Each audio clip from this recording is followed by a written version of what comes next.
Pengambilan ubat. Terdapat pelbagai bentuk ubat dan cara pengambilan yang berbeza. Antaranya, ubat dalam bentuk tablet atau pil, ubat minum, ubat kumur, ubat sedut, ubat kegunaan luar, dan ubat suppositori. Cara pengambilan ubat yang betul adalah dengan mendapatkan penerangan yang jelas daripada doktor atau ahli farmasi.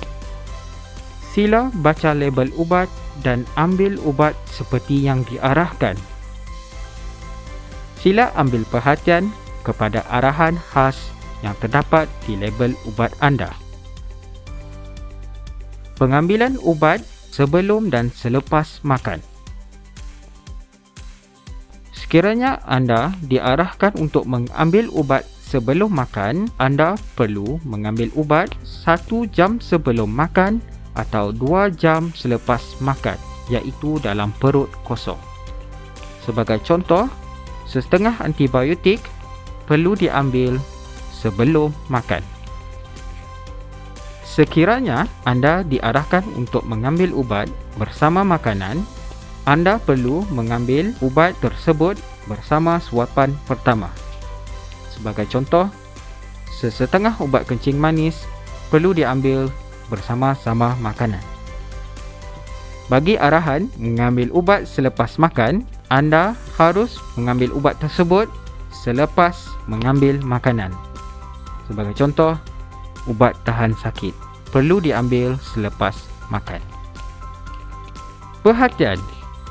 Anda digalakkan untuk menyediakan jadual atau peringatan supaya tidak terlupa untuk mengambil ubat. Jika terlupa, ambil ubat sebaik sahaja teringat. Jangan gandakan dos. Abaikan dos yang tertinggal jika menghampiri waktu pengambilan yang seterusnya. Tanpa nasihat doktor, jangan sesekali tambahkan dos ubat anda. Jangan kurangkan dos ubat dan jangan berhenti makan ubat. Walaupun penyakit yang sama, anda adalah dilarang untuk berkongsi ubat dengan orang lain. Semasa mengambil ubat, anda digalakkan untuk mengambil bersama-sama dengan air masak. Anda dilarang untuk mengambil ubat bersama alkohol. Interaksi antara makanan dengan ubat. Makanan boleh bertindak balas dengan ubat yang diambil. Sebagai contoh, ferrous fumarate sekiranya diambil bersama susu akan menyebabkan penyerapan ferrous atau zat besi berkurangan. Interaksi antara ubat dengan ubat. Ubat-ubatan lain juga boleh bertindak balas dengan ubat yang diambil. Sebagai contoh, warfarin sekiranya diambil bersama ginkgo biloba, ia akan menyebabkan kesan warfarin bertambah dan menyebabkan pendarahan. Sekiranya warfarin diambil bersama carbamazepine, ia akan menyebabkan kesan warfarin berkurang, iaitu menyebabkan pembekuan darah. Interaksi antara ubat dengan penyakit.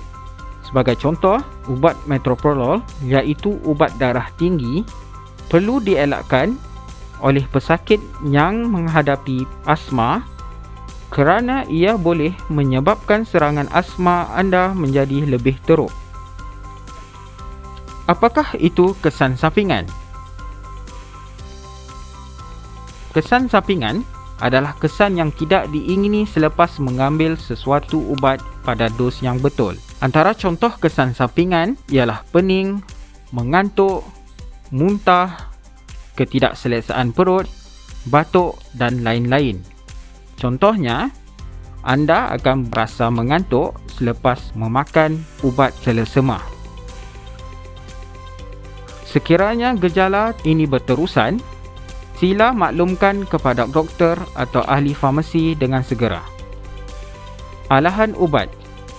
Alahan ubat adalah kesan yang tidak diingini berpunca daripada kesan hypersensitivity terhadap ubat yang diambil. Apabila keradangan berlaku di seluruh tubuh, reaksi ini dipanggil sebagai alahan ubat. Ia tidak semestinya berlaku kepada semua orang.